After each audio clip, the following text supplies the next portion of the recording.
When Naismith envisioned basketball, not only did he not envision the third dimension, at one point he said, basketball is not a game that can be coached. He said that it is a game that should be played. And here's a guy who was the coach in Kansas, which has given us Fog Allen and Dean Smith and coach after coach after coach. It's so interesting that we've become caught up in the coaching aspect of the game when Naismith really saw it only as a game, not as something where strategy would have to dictate what would happen on the sidelines. The difference between a game and a sport, I think, is important. He did really see it as a game, and that's what he was asked to invent. Strategists, motivators, tyrants, psychologists, fathers, or friends. Naismith may not have intended coaches, but basketball certainly got them. Their game is confined to the sidelines, directing, fighting, urging, hoping, and dying 1,000 deaths. They may call the tune, but they don't get to play the music. A coach is doomed to watch. The frustrations are immense, but the rewards can be beyond calculation. When you're able to work with a great teacher, as all top coaches are, at an early part of your career, that foundation carries on for the rest of your life, and you're able to take the teachings of how to develop skills, how to become a great basketball player, and apply it to anything else you do in your life. Teachers do have influence. I became convinced of that they do have influence. And as a coach, I was a teacher. That's all I ever considered myself.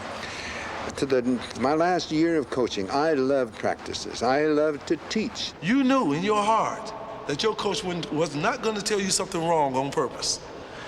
What he said was like that preacher. I really thought that you could not eat ice cream during the season. It would mess your game up. You couldn't eat candy. You couldn't eat sweets. We really thought that was the gospel, but simply because here was an individual who we spent a lot of time in the gyms with. I mean, he was our surrogate fathers, if you will. The Robert Taylor homes are comprised of 29 buildings, 16 stories in height, with 10 apartments on each floor. Close to 20,000 people are crowded within an 8-block area. The south side of Chicago is a tough part of town. Poverty, unemployment, and the associated high crime which plagues the urban centers of major cities. But here in this difficult environment, often characterized as lacking in hope, the spirit which originally inspired basketball may have found one of its most pure and useful expressions. This is the home of the Chicago Midnight League. I'm not a social scientist, and these guys aren't either. We're just guys who came up through this particular environment, guys who had individuals to help us, to teach us a value system, and we're just giving that back. And because we're doing this Midnight Basketball League and giving out all these things, we bait our hook real well, and these guys are listening to us. And the program is a success based upon they're not out in the hood doing something crazy between hours of 10 to 2. We have them in the gym having fun. We're gonna do 12. I'm gonna count the first 2, and the other 10 you're gonna count in your head. Ready? And 1, 2. The thing that we try to do within the Midnight Basketball League is give a guy a sense of who he is. You could talk about why the conditions are the way they are. That don't change the conditions. The most important thing is, be it you live in Robert Taylor, you live in a situation overcrowded, you don't make a whole lot of money, you're black, so forth and so on. All those are just hurdles. All we're saying is, if you got a sound value system, if in fact you believe in yourself, you could go over each and every one of those hurdles. That's the most important thing. And because we use basketball, we get their attention. Now that we have their attention, we show them how to get over those hurdles. And it works. One rule of the Midnight League is that if you get into any trouble with the police, you're out. To date, More than 400 young men have participated in the program. Not one of them has had to be dismissed. Used in this way, basketball becomes the sort of activity that can literally turn lives around. This program, we're actually able to see the immediate impact on their behavior. We don't have to work 5 or 6 years down the line to figure out if did midnight basketball work or not. We see the way they walk with their chests out now. We see the comments they come in and make.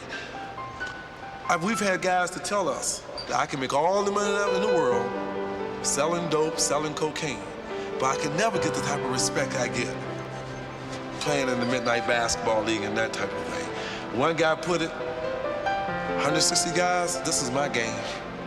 The Midnight Basketball League is a positive game. You know, games serve a purpose. That family structure, if you will.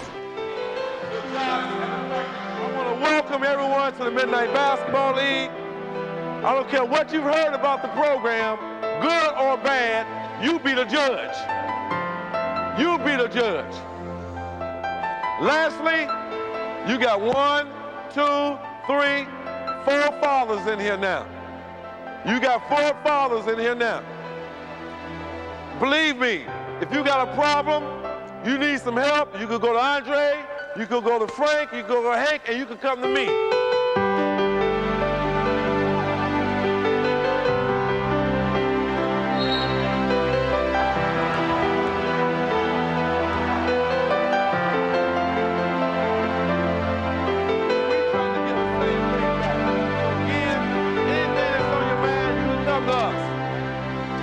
With men like this spreading the gospel of his game, you'd have to think that Dr. Naismith would smile on the road basketball has traveled in its first 100 years.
At least we are the players in the game.